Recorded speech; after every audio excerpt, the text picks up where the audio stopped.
Hey guys, this time we're going to be knitting this napkin holder with buttons on the back and a nice rib stitch so that it fits your particular napkin. And I love this design because it's a cool way to display your favorite button. If you don't like the scrubby look on the top, you can always tighten your cast on and it'll have a more refined look. Alright, let's get started.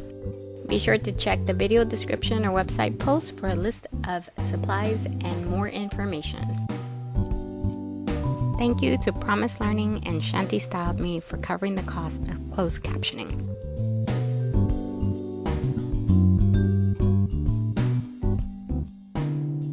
Alright, let's begin by securing the working yarn to the anchor peg. And then we're going to E-wrap cast on 24 pegs. So basically just wrap the pegs. Keep in mind that we're knitting flat. So once we're done wrapping our 24 pegs, which is right here, we're going to turn directions and knit a row. So this row does not count as row 1 because I get asked that question a lot. This is the cast on, and you do not count the cast on or the cast off as one of your rows. So we're going to finish knitting this row. That will end the cast on, and then we will start row 1. I do want to give you a heads up that for row 1 we are going to slip, or in other words skip, that first peg for a nice clean edge and continue the pattern, which is to knit the next 2 stitches. So we will always slip that first stitch and then keep going. So here you see slip, knit, knit, and then we're going to purl. So we put the yarn under the loop. With our hook we scoop up the yarn and create a new loop.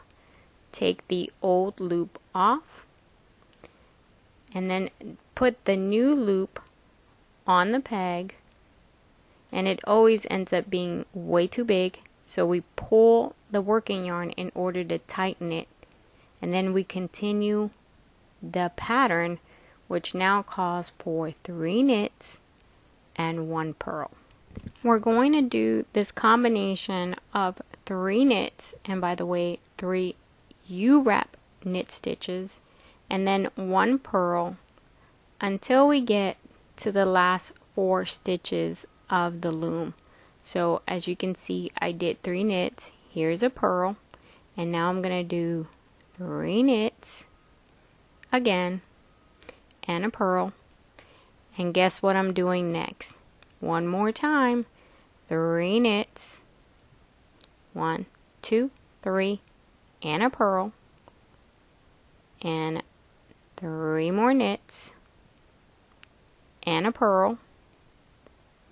And now we're at the last 4 stitches, and the pattern changes in that we're going to do 3 purls. So 1, 2, and you guys should be purl experts by now. Here's my 3rd purl, and then because I want a clean edge, we will end the row with a knit stitch, because knit stitches at the end look way nicer, well, depending on the pattern, than a purl stitch. And remember I said we always skip or slip that first stitch, and by the way, this little puffy part right there, if you pull on the loop next to it and tighten it, it will look a lot better. Alright, slip the first one, and then we're going to now purl those first 3 that we purled coming back, and the next one, which makes a total of 4 purls. And here is purl number 4, and then we're going to start that pattern again, the 3 knits and 1 purl. So again, knit these 3 stitches, and remember that we are now on row 2 because we turned around. So there's our 3 knits and a purl, and you're going to continue with this pattern again, and oops, almost lost that one, of 3 knits and 1 purl until all you have left are 3 pegs, and those last 3 pegs you are going to knit.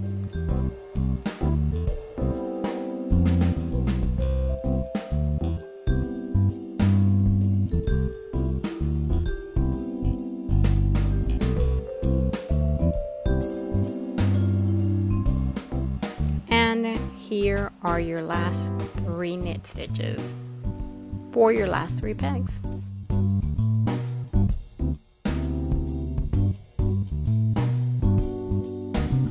Once you finish row 2, you're going to repeat rows 1 and 2 3 more times for a total of 8 rows.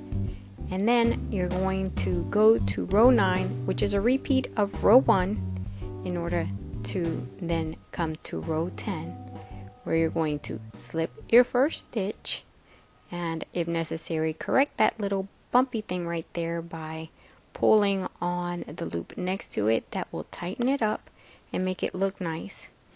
And again, you've slipped that first stitch, and now you're going to U-wrap knit the next 23 pegs. Row 10 is the last row in this pattern, so once you're done with those 23 pegs, we're ready to cast off.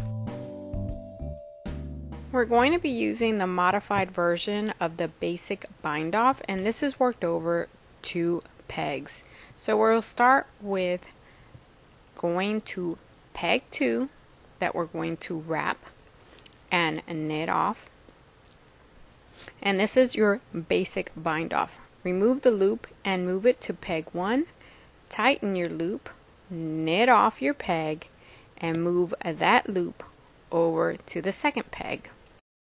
That was the basic bind off, and now we're going to take the next 2 pegs and we're going to modify the bind off 1 and 2, and we will modify them by wrapping both pegs 1 and 2.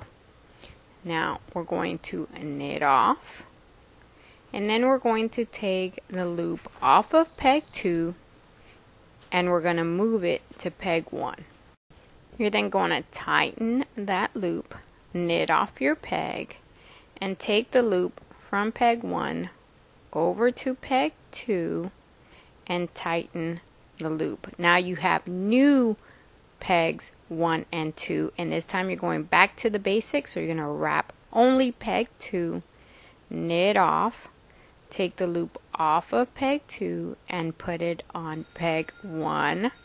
Then you're going to knit off and move the loop from peg 1 over to peg 2. Now you'll continue with the basic bind off, which is where you're only going to wrap one of the 2 pegs, right here. Wrap the second one until you get to peg 12. And when you're on peg 12, you're going to modify it. And remember that when I say modify, what I'm saying is that you're going to wrap both pegs 1 and 2. And every time you cast off a peg, you have new pegs 1 and 2, because you're probably thinking, oh my gosh, we're not on peg 2 anymore. We're on like 4, 5, 6, whatever. And she's still saying pegs 1 and 2. Well, every time you cast off a peg, you have new pegs 1 and 2. Now here we're at 12, and we're going to modify. We wrapped both 1 and 2. We knit off, take it off 2, put it on 1, knit off, and move 1 to 2. And then we go back again to the basic bind off, and you're going to continue by wrapping only one of the 2 pegs until you only have 3 pegs left, and then you're going to modify the technique again. So here we are where you only have 3, and you're going to wrap both pegs 1 and 2, and you're going to knit off both pegs. There we go. Okay, well, I did make a boo-boo here, and the video is so way done that I wasn't going to do everything all over again, so no big deal. I should have moved the loop from 2 to 1 and then back, but I didn't. But you guys know we've done a few, so you know you wrap the second and then you move it. You did need to modify it. I just moved the wrong loop. That's all. So here we're at the last loop. You're going to knit off, and your napkin holder is basically done. All you have to do now is get rid of that loop. So you get your scissors and you cut the working yarn, which is your excess yarn, and pull on that loop until it's free. And now we want to secure this, so with a crochet hook, you're going to go ahead and make a knot in order to secure your fabric. So pull the yarn through, leaving yourself a little loop, and with that little loop, you're going to take the working yarn, pull it through, and tighten in order to get a knot. And ta-da! Your napkin is done. Start stretching your stitches now. Go all the way to the other end, stretching your stitches, and there is also your cast on, and you're going to weave it in so that it's like at the corner, right? And you're going to continue to pull on your stitches. Now I have a boo-boo on my fabric where I happen to have done the wrong stitch. I'm not going to worry about it because the loose stitches will hide it. Plus I will fix it later, and I might do a video showing how I did this. This is pretty simple, and if you don't like all of these roughly loose loops right here, you can always tighten them, and I do have a video on how to tighten this cast on row so it looks like this. I'm not going to show you here, but there will be a link in the description. Now we're going to attach the buttons right here to that part of the napkin holder that has a rib stitch.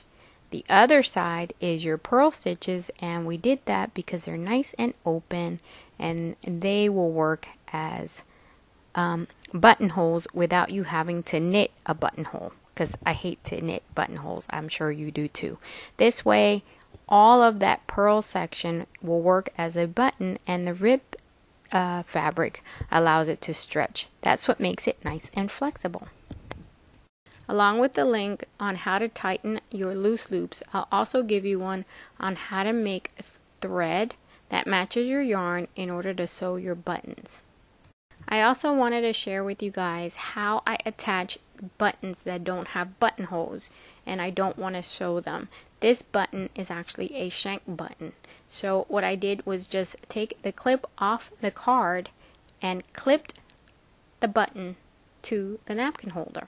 Well, I hope you liked that little trick, and I hope you enjoyed the pattern. Please leave me your comments, like the video, and if you haven't already done so, subscribe.